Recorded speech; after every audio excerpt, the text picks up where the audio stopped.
He did a great job anchoring A on Mirage, but he actually had some teammates to help him out. On Train and Dust 2, he's really drawn the short end, or the short straw. Good first kill, and almost a second. Ooh, Hunter's gonna catch this rotation. He almost ran in with the rest of them, but the fact that he goes back to check for it, they're all coming up the stair, feeding themselves one at a time. He'll take that all day. Down to 4 health, but it doesn't matter. Alu on the other side with that AWP. And theoretically, they could throw a couple of people at looking for him. They know he's got that AWP, and they do have money on 3 people here. Maybe 2? Yeah. Yeah, I mean, it depends on how crazy you want to get. You can see 2 people already investigating towards that A bomb site. They're going to look for him pit again, but Alu's changed his location. I think just due to the fact that they haven't heard him shoot, and he's only shot the 1 bullet that they had in the first 15 seconds of the round towards long A. They don't really know where his position is. I think that's what's holding them back more than anything. So he'll be fine. He'll save the AWP. It'll be another double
resources. That round, you have Alu boosted up on catwalk, peering towards mid the entire time. He sees no presence. He doesn't see any nades. He doesn't hear any footsteps. He sees nobody peeking. And that's 2 players dedicated to that part of the map, which means Yumpy has to take a passive angle. He can't, get a wide information on long, and that's what let them get so close in such a dangerous contact play at long A.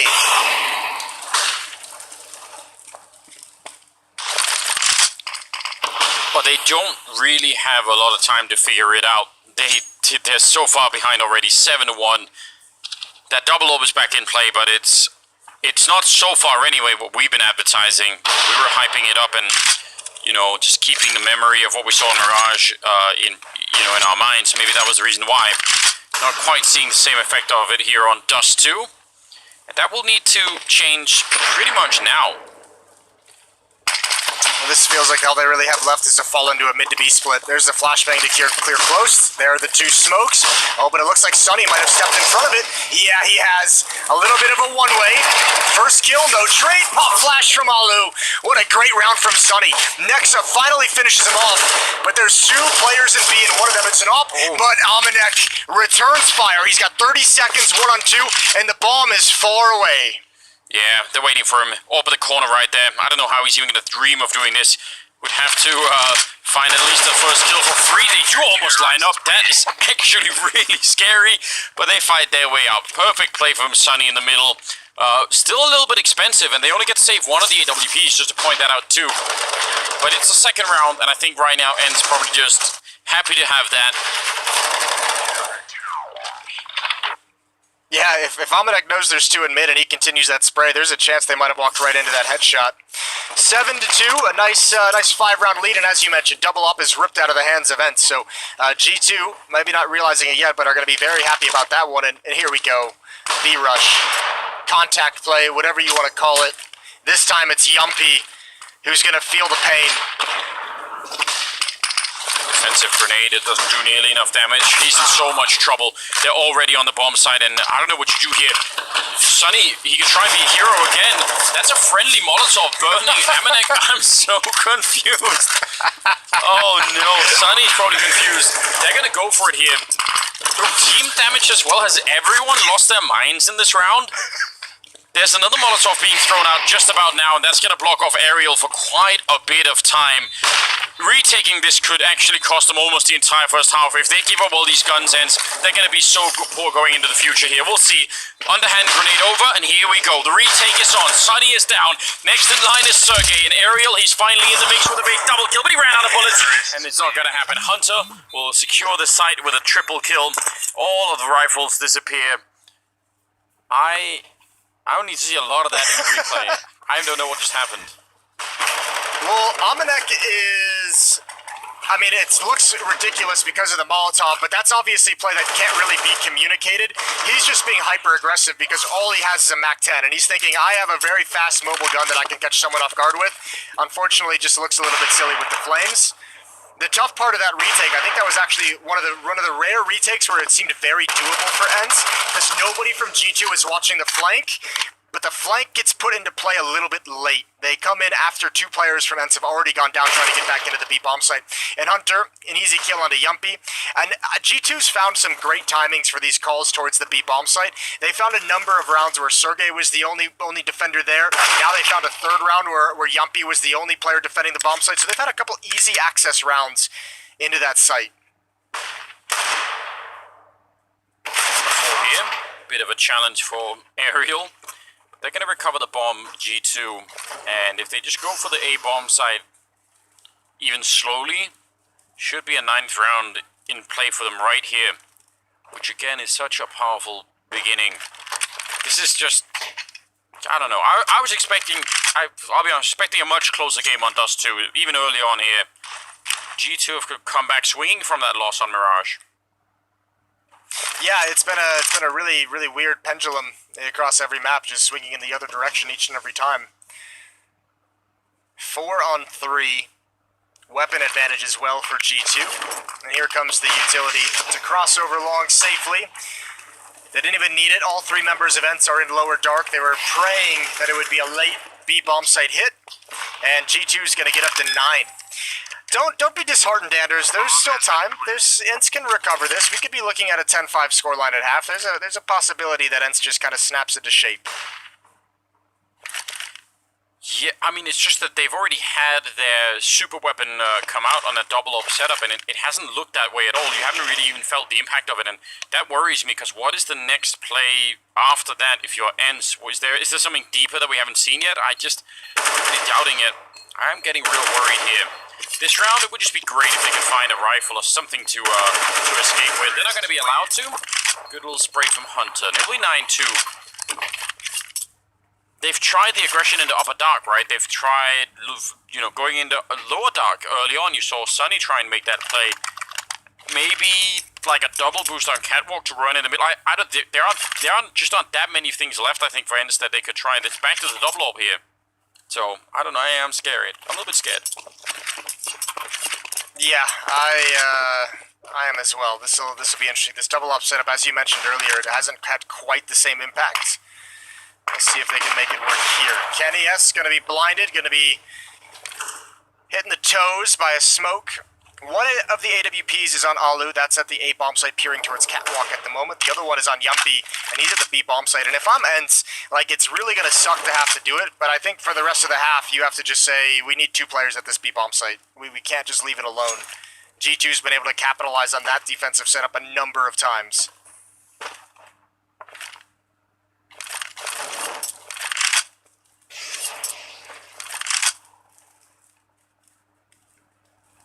So far, the defense is sort of expecting some kind of a B split.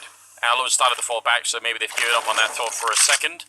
Ooh, wonderful grenade. That is going to make things tricky for G2 all of a sudden. That's a hell of a lot of damage. Nexa this time to lurk out towards the long cave. The position of Sunny, he needs to have an impact. Here's the drop down from Jax. Alu over at the car, blinded, flashed, off the angle, but Jax can't hit the shot, and during the reload he's got it. He comes back for more, some spam through the smoke, but G2 actually hasn't really made any progress. He's eventually gonna go down. Sonny needs to be taken care of, and there's the gun barrel, Kenny's got it. I can't believe they left Jax alone that whole time. Why was there no one throwing a smoke or something to help him out? He was just down there being shot in the heels all the way from CT spawn, basically. Sergey and Yampi now 2-1-3, attempted retake, much more possible on the A bomb side, but they need an early kill. And Kenny, I think this is going to be a big play. He's ducked down, so his top of his head isn't showing. Hunter, ready and waiting, and there's the stand-up play. Could have got that one as well. Oh, Yampi through the car, but what an off angle from Nexa to take him down. They weren't expecting it. 10-2 now in favor of G2. Yeah, they should be able to. This is a huge advantage. These last 3 rounds, they should be able to run away with this half, with this map. This should be a big lead. It's going to be a half buy out of ENCE, and they have the full losing bonus. They just don't have the cash to really buy into it, and they might go a little bit deeper. You can see Ariel's going to be picking up the UMP. That's a nice attempt at the retake, but that's pretty well managed by G2 as well. Again, we saw a small mistake come out from the long defender who was cheating back to Alu at the car. That allowed Nexa to have the angle to come in with the flank and find that critical kill. So even if Alu was to win that fight on Amanek, or actually on Jax who dropped down, Nexa was going to be able to handle business.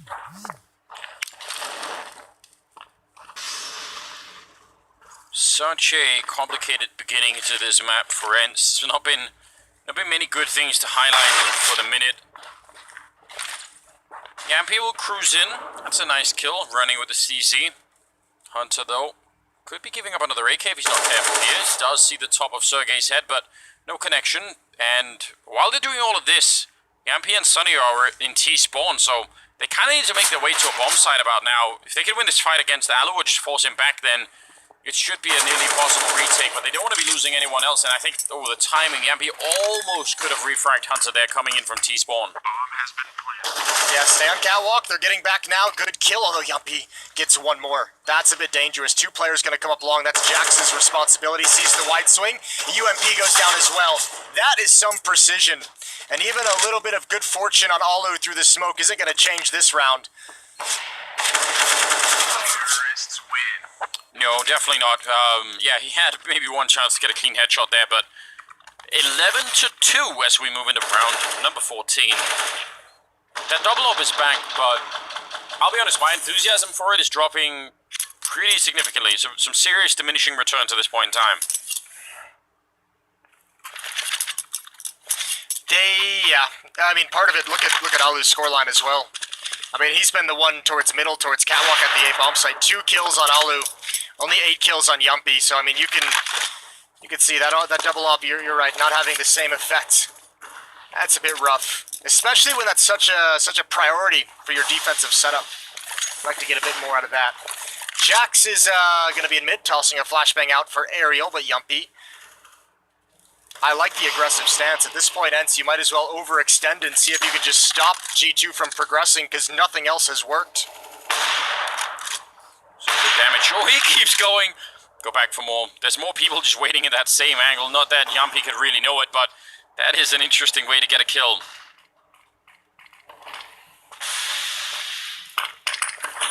Alright. This is finally a round that actually starts well for ENCE. When is the last time they started by getting a kill like this and then were able to sort of stabilize? Not only the opening kill, but the rotation. Ooh, it's just pulled back. They're trying to get a standard setup at the A bomb site. Alu's going to be at car with an AWP. Aerial and Pit, he had a triple kill last time. This round, it's just the one. 45 seconds on the clock. And Sunny cannot go down. He cannot abandon Alu in this position. Nice shot. Sunny will be dropped eventually, and you can see the pressure on Alu, but he's not going to crumble to it. That's some good nerve on him, and that's kind of the best version Alu that we love to see. He's finally going to go down, but the trade is in for another round on ENCE side. 3 right now to the 11 of G2, which is nowhere near enough, but again, anything at this point to start to get him back in the game. Third round could be a big difference maker. I just love the fact that he goes back for more, and then, oh, the grenade on top as well, that definitely secured it. Alright. So, ENCE at this point just trying to carve themselves as much breathing room as humanly possible for that second half. You said you were getting into the stock market, Anders. What are we doing here? Are you buying or selling ENCE at this point? You buying low? No, I've got nothing but puts on ENCE.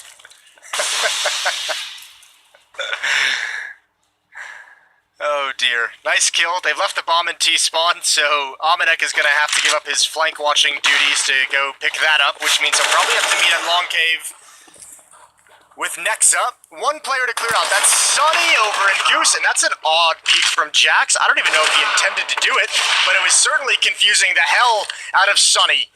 Down to just 1, and Yumpy's going to work his way up the ramp. Smoke just plumes and might have saved his life, but I think they had a glimpse of where he's at. Yeah, I was going to say, at least delayed his death by another 10 seconds here. He's just listening. But he goes down anyway. It's 12-3 at the end of the half, which is a very, very bad outlook for ENCE going into the second half.